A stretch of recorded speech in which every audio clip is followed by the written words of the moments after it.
Itong ating next na order guys is grow food. Dapat dito may milk, may fish, may egg, may sushi as rice, and may meat. Ayan yung pagkakagawa ko ng meat. And then dapat may cheese. Yung cheese gagawin ko siyang orange guys. Kasi nga yung cheese ay dapat medyo parang ripe na. Kasi yellow na yung ano eh. Dapat maiba naman yung kulay ng cheese. Ganito lang ako guys gumawa ng cheese. Ayan, gawa tayo muna kasi ididikit na natin to eh. Agad-agad eh. Pa-triangle lang. Tapos anuhan nyo na, ganyanan nyo na. Dara-diretso na yan. Ayan. Dara-diretso na yan sa ano niya. Ayan. Like a falling. Ayan. Okay lang yan kahit hindi ganun ka ano siya, ka-straight kasi nga ano naman to guys, anong tawag nito? Ayan, ayan. Ano naman to? Cheese naman ito. Mas maganda nga pag hindi ganun ka proportion yung pagkakagawa mo. Ayan. Diba? Tapos i-press nyo lang dyan sa taas. Oh, diba? Para na siyang cheese.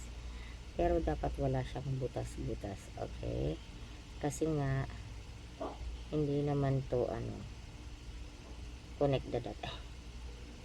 So dito sa kabila wala na siyang butas. So ito ganyan siya. So ayun. So mag-assemble na tayo. Ilalagay ko siya dito ganyan. Pakita ko sa inyo paano ko kaya assemble. Una dito yung milk sa gitna. Put ko siya dito, fish, and then egg, and then meat.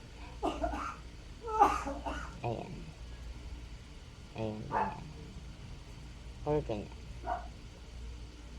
So, ganyan yung pagkaka-style ko sa kanya, guys. Meat. Parang pangit yung pagkakaano ko. Yan, ganyan. Mas maganda yung ganito. Meat, fish. Pwede din nga ito dito, ganyan. And then, ito yung magpapatigas sa kanya. Sushi. So, ito muna. Sa gitna ito. Kasi siya yung milk. Siya yung center. Mahalaga guys na laging may center ha. Kasi pag hindi tayo naka-center, hindi mo din makukuha yung tamang balanse nung ano mo. Ha? Mahalaga na meron laging center. Ayan. Nilagay ko na yung isda. Tapos lagay na natin yung itlog. Yung itlog guys, yan.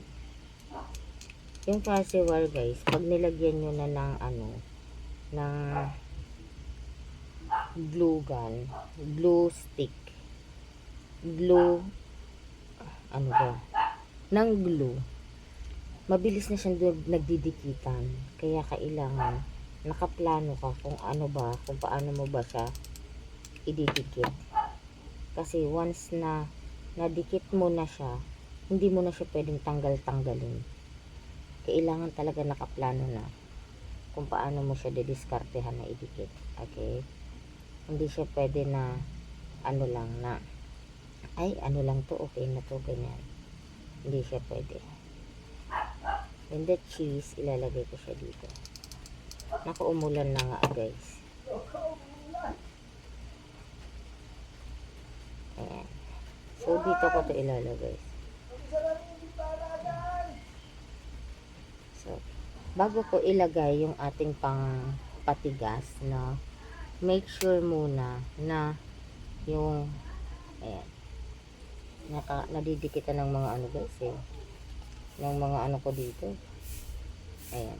Make sure muna saan ba hindi stable. Kasi pag nagdikit tayo dito, ayan, diba? Ayan. Dapat alam natin kung saan hindi stable. Ayan. So, dito ang hindi stable sa side na ito.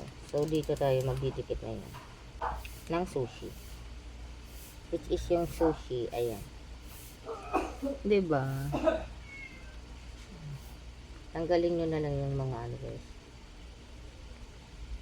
Ayan. Tanggalin nyo na lang.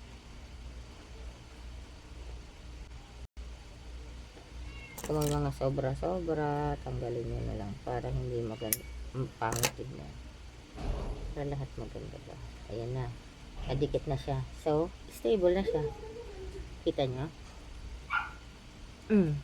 Pa. Diba? Grow food naman ito, guys. Next na ako, guys. Kasi anong oras na ba? Time